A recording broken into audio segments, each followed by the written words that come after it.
प्रहलाद कुछ समय तक देव ऋषि नारद के आश्रम में ही रहे। उस समय वो बालक होने तक देव ऋषि के आश्रम में ही रहे। तत्पश्चात प्रहलाद अपनी बात सहित वो अपने घर वापस आए। उस समय वो एक छोटे बालक से, जैसा कि मैंने बताया, एक छोटे से बालक से प्रहलाद जी अपनी मां से ही अपने महल को वापस आ गए। दैत्य गुरु शुक्राचार्य के आश्रम में हुए शिक्षा करने के लिए भेजा गया। जब दैत्य गुरु शुक्राचार्य के आश्रम में गए और वहाँ के गुरु ने दैत्य गुरु शुक्राचार्य के दो पुत्र चंड और उन्हें आश्रम के मंदिर में जब उन्हें ले गए तो वहाँ एक प्रभु के स्थान पर प्रहलाद जी ने देखा एक मेरे साथ उन्होंने मूर्ति को प्रणाम किया, परंतु ये नहीं माना कि वे ईश्वर हैं। उन्हें ईश्वर मानने से इनकार कर दिया। उन्होंने कहा मैं इन्हें प्रणाम कर सकता हूँ, परंतु ईश्वर समझकर नहीं, पिता समझकर कर सकता हूँ। प्रहलाद ने हिरण्यकश्यप को ईश्वर मानने से पूर्ण रूप से इनकार कर दिया, क्योंकि वो जानते थे कि ईश्वर वो नहीं, केवल सर्वेश्वर, करुणा सागर, दीनदयाल, लक्ष्मीपति श्री विष्णु है, लक्ष्मी नारायण। अब दरबार में प्रहलाद को अब दरबार में बुलाया गया।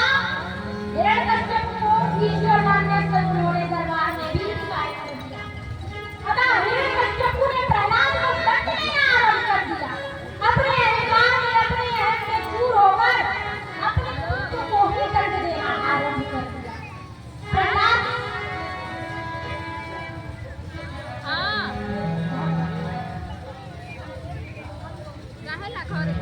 विनोद विश्वकर्मा जवलकारा, उन्होंने हमारी कला से प्रसन्न होकर 51 रुपए हमें पुरस्कृत किए हैं। विनोद कुमार जवलकारा के निवासी है वो। तो हम कह रहे थे कि प्रहलाद को दंड देना आरंभ कर दिया हिरण्यकश्यप ने। अब आप ही सोचिए, क्या कोई पिता जो बालक होता है, जो अपनी संतान की रक्षा करता है, उसका पालन पोषण करता है, घर का महिला होता है, उसने अपने ही पुत्र को, अपने ही रक्त को दंड देना आरंभ कर दिया। उसके दरबार में भी अपने दरबारियों को ये आदेश दिया कि दुर्मते पर आक्रमण कर दो। भड़क से सभी दरबारी प्रहलाद पर टूट पड़े। उन्होंने प्रहलाद पर आक्रमण कर दिया, परंतु भगवान की लीला को देखिए, इतने सारे भड़क के प्रहार करने के पश्चात भी प्रहलाद को कुछ नहीं हुआ। जब वो तलवार से मारते ना तो तलवार आर पार हो जाती थी, कुछ नहीं हुआ प्रहलाद को। प्रभु ने प्रहलाद की रक्षा की, भगवान श्री विष्णु ने प्रहलाद की रक्षा की। फिर हिरण्यकश्यप ने प्रहलाद को अपने राज्य सीमा से निष्कासित कर दिया, अपने राज्य से बाहर निकाल दिया। प्रहलाद को बहुत कष्ट झेलना पड़ा, कंकड़ों पर चलना पड़ा। एक लड़के से बच्चे पर इतना अत्याचार किया उसने, अपने ही पुत्र को अपने ही घर से, यहाँ तक कि अपने राज्य से निष्कासित कर दिया। प्रहलाद को बहुत कष्ट झेलना पड़ा।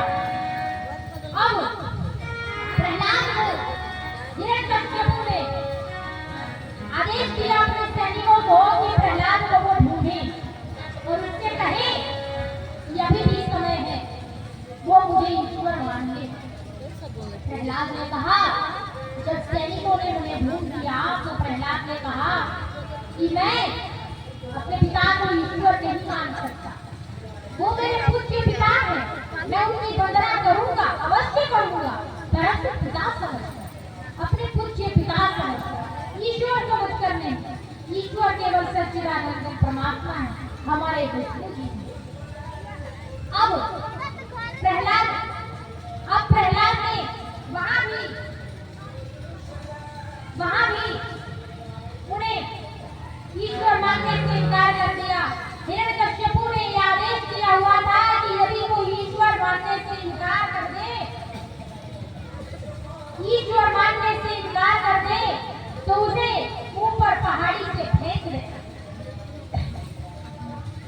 तो अपने राजा का आदेश का पालन करते हुए सैनिकों ने प्रहलाद को ऊपर से फेंक दिया, परंतु प्रभु ने आकाश में प्रहलाद को अपने गोद में रोक लिया। वहां पे वो प्रकट हुए और प्रहलाद को रोक लिया। वहीं पर ये बैलगाड़ी थी, उस बैलगाड़ी में प्रहलाद को बिठा दिया।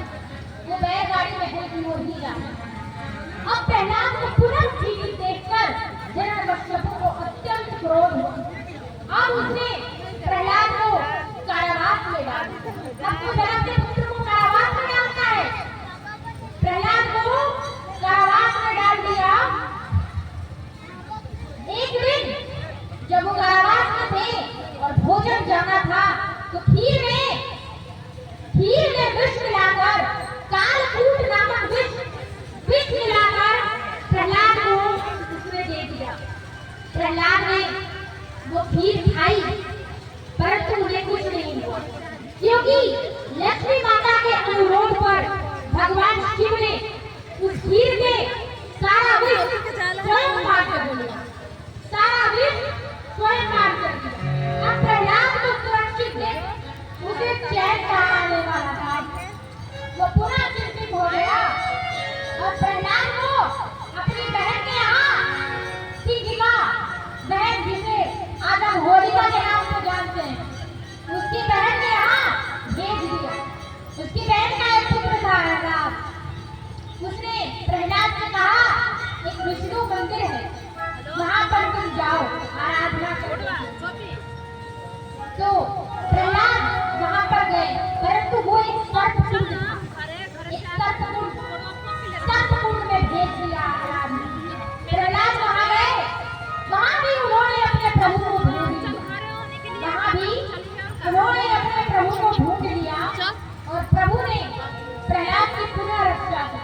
सर्पकुंड से सारे सर्प बाहर चले गए। प्रहलाद को एक सर्प ने भी छुआ कर सारे सर्प के जितने भी सर्प थे सर्पकुंड में वो सारे बाहर चले गए और गांव में चले गए। प्रहलाद पुनः सुरक्षित थे।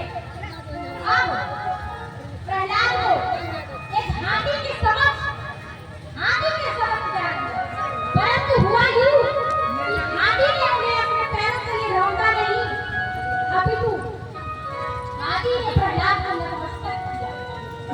अब प्रहलाद के गुरु चंड और अमर उन्हें कृतिका से मारने का प्रयास किया। कृतिका एक राक्षसी होती है जिसे उत्पन्न किया जाता है। कृतिका एक राक्षसी होती है जिसे उत्पन्न किया जाता है। तो उत्पन्न कर प्रहलाद को मारने का आदेश दिया। प्रहलाद को मारने के लिए कृतिका को उत्पन्न किया गया। कृतिका प्रहलाद को मारने में असफल हो गई। अब कृतिका ने चंड और अमर का वध कर दिया, क्योंकि जब कृतिका अपने शिकार को मारने में असफल होती है तो वो उसे ही मार देती है जिसने उसे उत्पन्न किया होता है। अब कृतिका ने चंड और अमर को उत्पन्न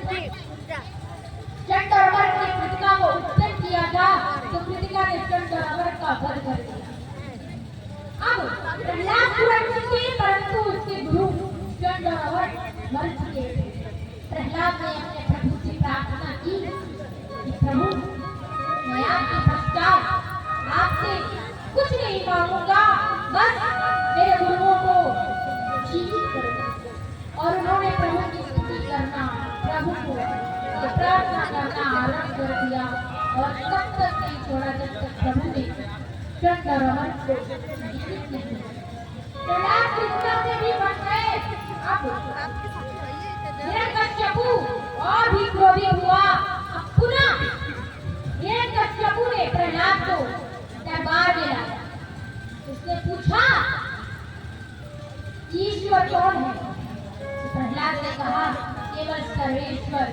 विष्णु जी ईश्वर, वहां भी उन्होंने ईश्वर मानने से इनकार। उन्होंने कहा ईश्वर वो होता है जो कण कण में व्याप्त होता है। ईश्वर हर जगह है, मुझ में भी है और आप में भी है, बस आप देखने का प्रयास नहीं करते। ना जाने प्रहलाद को समाप्त करने के लिए कौन कौन से उपाय रचे, उसने अनेक उपाय किए, अनेक। मैंने तो आपको कुछ ही बताया, अनेक उपाय। अब हिरण्यकश्यपु ने पूछा क्या तुम्हारे ईश्वर इस खंभे में भी है? प्रहलाद ने हिरण्यकश्यपु से कहा हाँ पिताजी, हमारे नारायण इस खंभे में भी है। हिरण्यकश्यपु को उत्तर देते हुए उन्होंने कहा, तो हिरण्यकश्यपु ने कहा ठीक, यदि तुम्हारे ईश्वर इस खंभे में है तो मैं इस खंभे को ही नष्ट कर देता हूँ, तुम्हारा ईश्वर भी समाप्त हो जाएगा। अब उस खंभे पर प्रहार किया, वो खंभा टूटा और उसमें से भगवान नरसिंह निकले। जैसा प्रहलाद ने कहा था हमारे ईश्वर इस खंभे में भी, उसी खंभे से भगवान नरसिंह निकले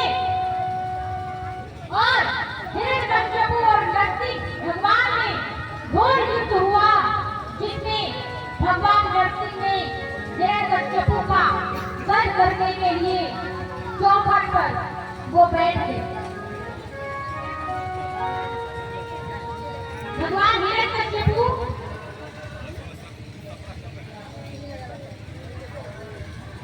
भगवान नरसिंह हिरण्यकश्यपु का वध करने के लिए चौखट पर बैठ गए। हिरण्यकश्यपु ने कहा कि आप हमें नहीं मार सकते। भगवान नरसिंह ने कहा क्यों? क्योंकि मुझे वरदान मिला है कि मैं न दिन में मरूंगा न रात में।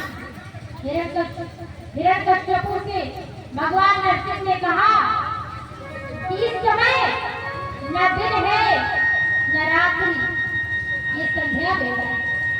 हिरण्यकश्यपु ने कहा ना मैं घर के भीतर मर सकता हूँ, ना मैं घर के बाहर मर सकता हूँ।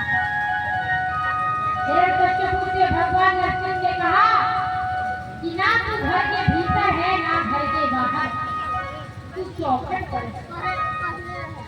फिर हिरण्यकश्यपु ने कहा ना मैं आकाश में मर सकता हूँ ना मैं धरती पर मर सकता हूँ।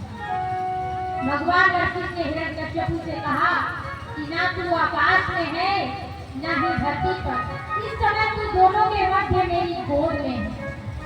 हिरण्यकश्यपु ने कहा कि ना मुझे नर मार सकता है ना पशु। भगवान नरसिंह ने कहा कि ना मैं नर हूँ ना पशु, मैं दोनों हूँ, मेरा नाम नरसिंह है। हिरण्यकश्यपु ने कहा ना मैं अस्त्र से मरूंगा ना मैं शस्त्र से मरूंगा। भगवान हिरण्यकश्यपु से कहा कि ना मैं तुझे अस्त्र से मारूंगा ना मैं शस्त्र से मारूंगा, मैं तुझे अपने नाखूनों से मारूंगा। और ये कहकर उन्होंने हिरण्यकश्यपु का सीना, उसका वक्षस्थल फाड़ दिया और इस प्रकार हिरण्यकश्यपु का वध हुआ। यही कारण था अपने भक्त प्रहलाद की रक्षा के लिए, अपने भक्त प्रहलाद की रक्षा के लिए और हिरण्यकश्यपु के वध के लिए, अधर्मी का वध करने के लिए भगवान ने नरसिंह रूप धारण किया। तो मैंने आपको अभी